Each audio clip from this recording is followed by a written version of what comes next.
Gusto lang gawin ng ating Pangulong Bongbong Marcos na maibigay no yung 20 pesos na bigas na yan. Diba? Dahil yan yung laging ibinubuta sa kanya eh. No, yung 20 pesos na bigas na yan eh. Oh, nag-dry run na sila. Okay, nagkataon lang na nagkaroon ng halalan na magkakaroon ng eleksyon. Pinahinto ng COMELEC. No, ngayon, ginamit nilang angulo yun. No, yung pagpapahinto na yun ng COMELEC. Diba? Hindi niya alam. Hindi ba niya alam? Hindi niya? Lutang ba siya? Ano to? No? Si ano na rin ba to? Si BP Leni Robredo na rin ba to na sinasabihan nila dating lutang? Ganon? Grabe naman. Diba? Hindi nila alam kung ano yung sinasabi na nila. Diba? Yung mga paninira nila sa gobyerno, puro na lang ganon, paulit-ulit na lang. Lahat ng gagawin ng gobyerno para sa kanila, no, ay mali. At ang lahat ng gagawin nila, yun lang ang tama. No, yun lang ang nakikita nilang tama, yung gagawin nila. Pero lahat ng gagawin ng gobyerno para sa kanila ay mali. Ganun yun, mga kababayan. Yun yung gusto nilang ipalabas. Yung ginagawa nila kayong tanga, ginagawa kayong bobo, no, ginagawa kayong uto-uto netong mga nasa kabilang parlor.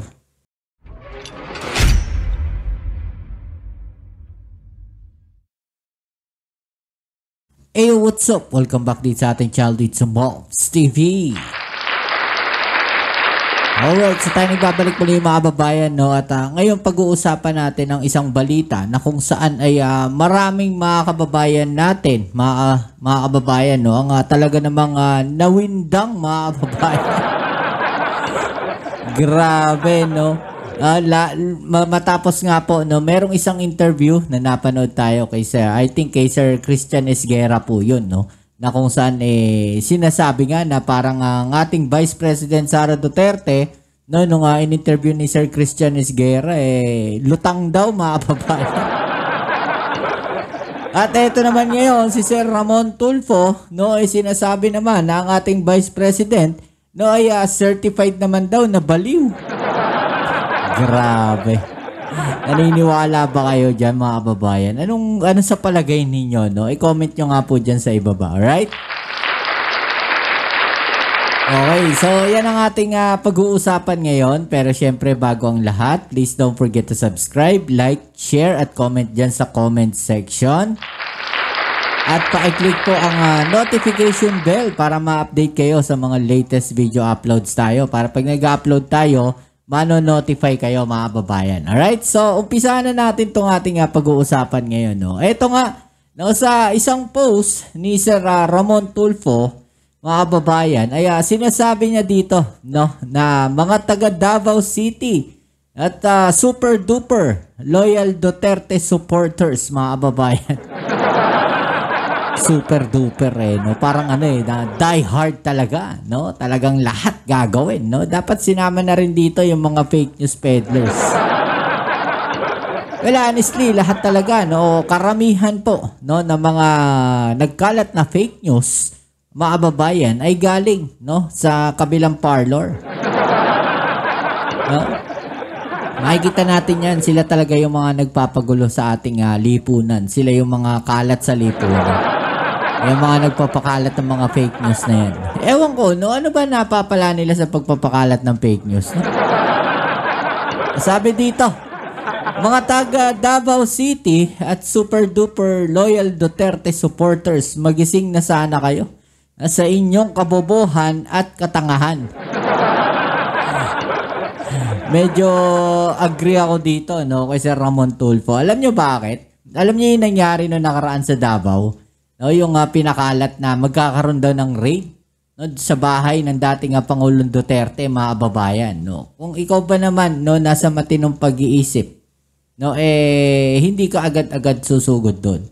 'Di ba? Kagaya nga nung lagi ko sinasabi. Try to check muna, legit ba yung balita? Hindi porket meron nag-live video diyan, no, na sinabing ganoon, pupunta na kaagad kayo. No? O ano explanation ng PNP, mga babayan?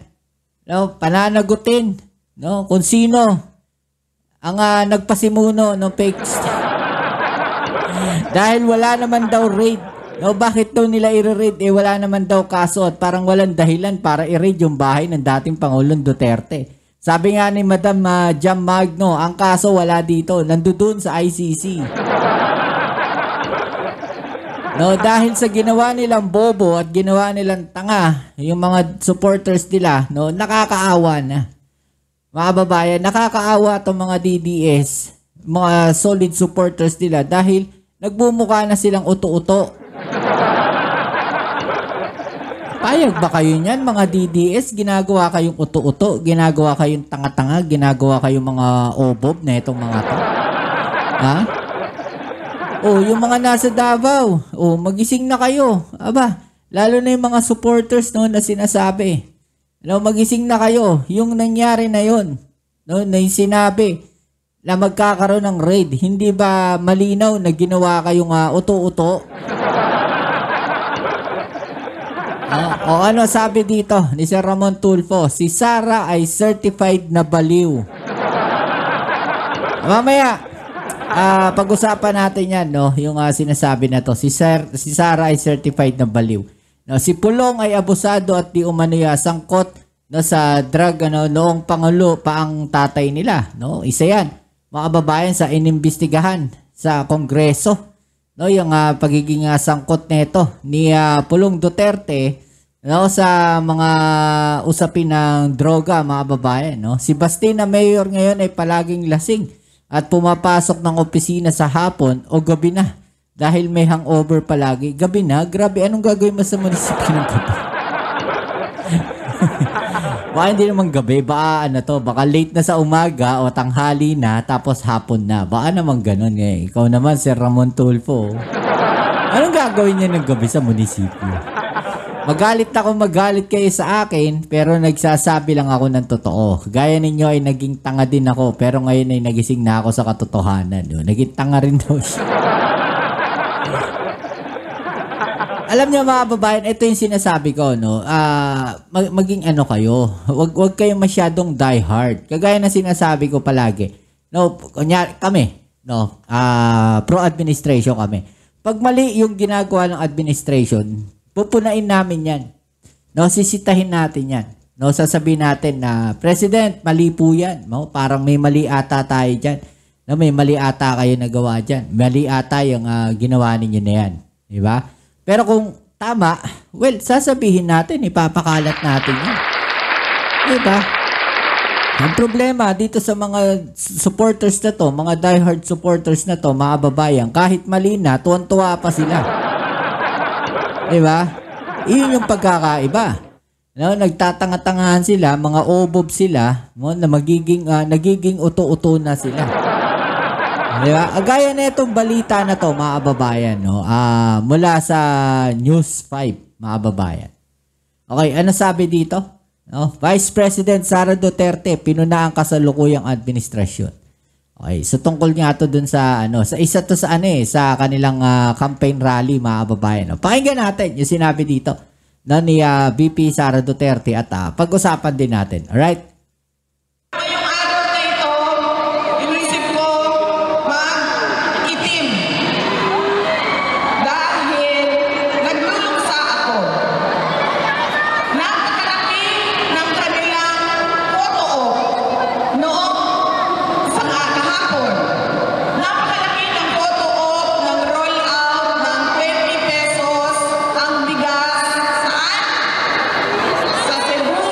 Okay, so paano nyo nasabing gaano napakalaki ng photo op? No? Gaano kalaki yung sinasabi? Gumawa ba ng Gumawa ba ng malaking tarpaulin sa kalsada? No? Nilagay ba sa billboard? No? Isinabit ba sa gilid ng building yung tarpaulin ng 20 pesos na bigas? Ha? Ngayon, iisipin ngayon ng mga obob, ng mga DDS, uy, no, masyado nilang ina-highlights yung 20 pesos na bigas. Kung hindi ka nakakaintindi at aanga-anga ka, no, at uuto-uto ka, no, iba yun papasok sa isip mo kasi hindi mo na-analyze. Di ba? Wala nakapokus ka dun sa sasabihin nilang paninira at pagtira, no, sa ating administrasyon, sa ating Pangulong Bongbong Marcos. Nakafocus ka kung paano babanatan, no, ni VP Sara Duterte yung magandang ginagawa ng ating gobyerno. Doon nakapokus ang isip ninyo. 'Di ba? Pero kung open-minded kayo at hindi kayo nakapokus doon sa sasabihin lang niya kung paano niya sisirain, no, o sisiraan ang proyekto ng ating Pangulong Bongbong Marcos, kung paano niya babanatan, no, kung paano niya titirahin ng administrasyon, no? Magiging malawak yung isipan ninyo. Maiisip ninyo, ano ba ibig niya sabihin doon sa napakalaking photo ops? No? Nasaan? Nagpa-print ba? No, nagpicture, nagpa-print, kinabit ba sa building? Ganon, pinagawa ng billboard? Ikinalat sa EDSA? Ikinalat sa mga highway yung mga pictures? Diba? Kung ikaw, aanga-anga ka, pag sinabing malaking photo ops, no, isipin mo ganon. O, may kinabit ba? Meron ba? Diba? Naging uto-uto ka na naman. Pag-uusapan natin, no, paano naging lutang at paano naging certified daw itong si VP Sara Duterte. Ito, inisip ko, mag-itim. Dahil nagluluksa ako. Napakalaki ng kanilang photo-op. Anong koneksyon, no, mga babayan, nung pagsusuot niya ng itim na sinasabi niya, nagduluksa siya doon sa photo ops? Anong connection? Anong connect? Sa kahapon, napakalaki ng photo-op ng roll-out ng 20 pesos ang bigas. Saan? Sa Cebu. Tapos, anong balita ngayong araw na ito?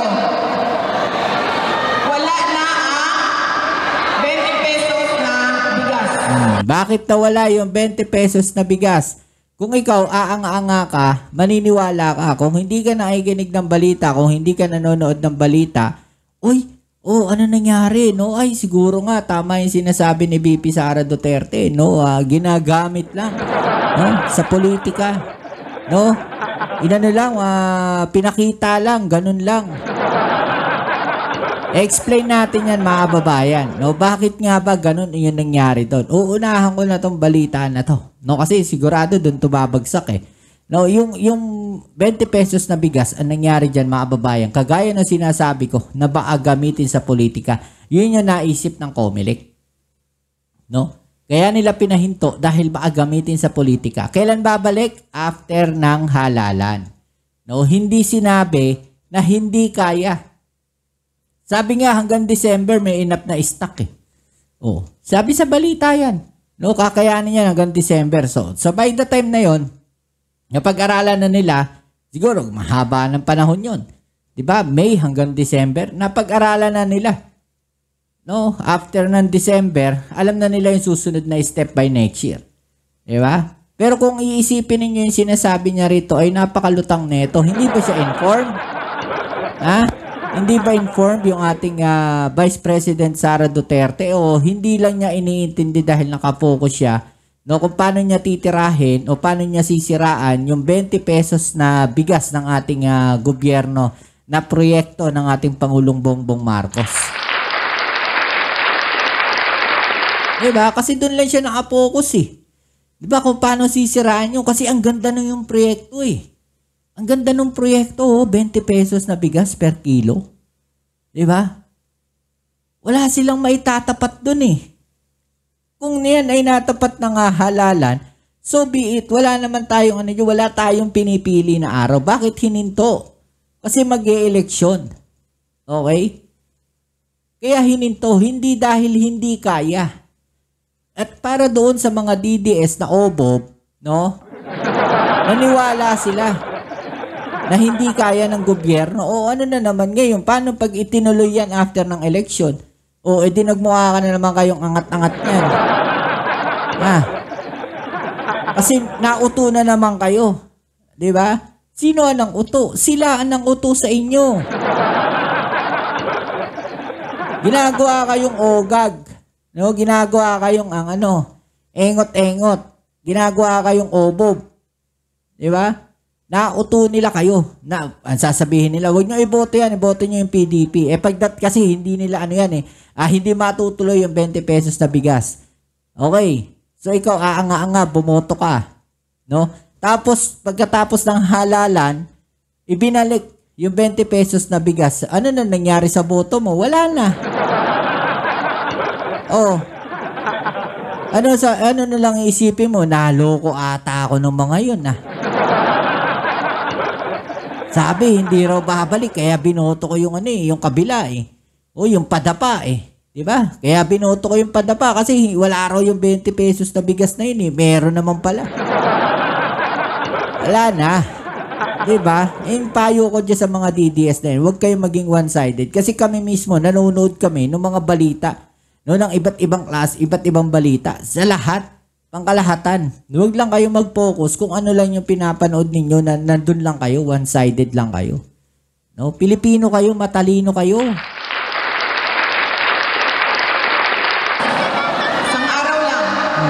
Isang araw lang daw. Kung di ba naman lutang talaga to Ganyan ang klase ng pamahalaan natin ngayon. Pinaglalaroan nila ang mga mahihirap. Kaya tayo, kapag pumili tayo ng kandidato ngayong darating na eleksyon, tanungin natin, ano ba ang pangako nito noon na ibinigay niya? Tama, tanungin natin ano ba ang pangako nito noon na ibinigay niya, okay? O ano ba ang mga pangako nito na kahit isa man lang hindi nakita ng taong bayan? Hindi pwede na dahil tayo ay natuwa, tayo ay pinantahan at sinayawan, automatic na ang boto natin. Oo nga, wag nyo iboboto, no? Yung ganun, yung kumakanta lang. Alam, may nanalong ganun na senador, no? Yung kumanta lang, tapos nagpapogi lang, nanalo. Nag-number 1 pa. Oh, di ba? Ako, di ko binoto yun Di ba? Kayo, binoto nyo ba? Ako, di ko binoto yun. Honestly. No, kahit pa in-endorse siya, hindi ko siya binoto. Dahil hawak ko yung boto ko. Di ba? Hawak ko yung boto ko. Sarili ko yun. Akin yun. Ba't ko siya iboboto? Di ba? Dapat ikikilatis natin ang mas malalim pa sa tuwa natin sa nakatayo sa harap bago natin ibigay ang boto natin. Di ba? So, pinaglalaroan daw. Ganyan ang klase ng pamahalaan natin ngayon. Pinaglalaroan nila ang mga mahihirap. Okay, so ganyan daw yung klase ng pamahalaan natin ngayon. Pinaglalaroan daw yung mahihirap, mga kababayan. Diba? Paano niya nasabi? No? Lutang ata to Paano niya nasabi pinaglalaroan yung mahihirap? No? Paano niya nasabing ganun? Dahil ba doon sa 20 pesos na bigas na yon? What if, alam niyo sa negosyo, kahit sa negosyo, mga kababayan, napakasimple niyan. No? May dry run tayong tinatawag. Diba? Kahit tanungin nyo, na kayo mismo nakikita nyo yan. Sa lahat ng negosyo, may dry run na tinatawag. Nag-dry run lang. Oh, pinag-aaralan pa nga yan halos Ibinigay lang tayo talagang gusto lang gawin ng ating Pangulong Bongbong Marcos na maibigay yung 20 pesos na bigas na yan. Diba? Dahil yan yung laging ibinubuta sa kanya yung 20 pesos na bigas na yan Oh, nag-dry run na sila. Okay, nagkataon lang na nagkaroon ng halalan na magkakaroon ng eleksyon. Pinahinto ng COMELEC. No? Ngayon, ginamit nilang anggulo yun. No, yung pagpapahinto na yun ng COMELEC. Diba? Hindi niya alam. Hindi ba niya alam? Hindi niya? Lutang ba siya? Ano to? No? Si ano na rin ba to? Si BP Leni Robredo na rin ba to na sinasabihan nila dating lutang? Ganon? Grabe naman. Diba? Hindi nila alam kung ano yung sinasabi na nila. Diba? Yung mga paninira nila sa gobyerno, puro na lang ganon. Paulit-ulit na lang. Lahat ng gagawin ng gobyerno para sa kanila, ay mali. At ang lahat ng gagawin nila, yun lang ang tama. No, yun lang ang nakikita nilang tama, yung gagawin nila. Pero lahat ng gagawin ng gobyerno para sa kanila ay mali. Ganun yun, mga kababayan. Yun yung gusto nilang ipalabas. Ginagawa nila kayong tanga, ginagawa kayong bobo, no, ginagawa kayong uto-uto netong mga nasa kabilang parlor. No, kayo mga Dabawenyo, oh, mag-isip-isip kayo. 'Di ba? Iboboto nyo pa ba yung mga ganyan? 'Di ba? So, anong masasabi niyo dyan, mga babayan? Pa-comment sa ibaba yung mga opinion na atin yung pag-usapan. Alright? Kita-kits tayo sa ating next video upload. Okay? Kumulihan nyo kay Mobs sa Mobs TV. Peace. I'm out.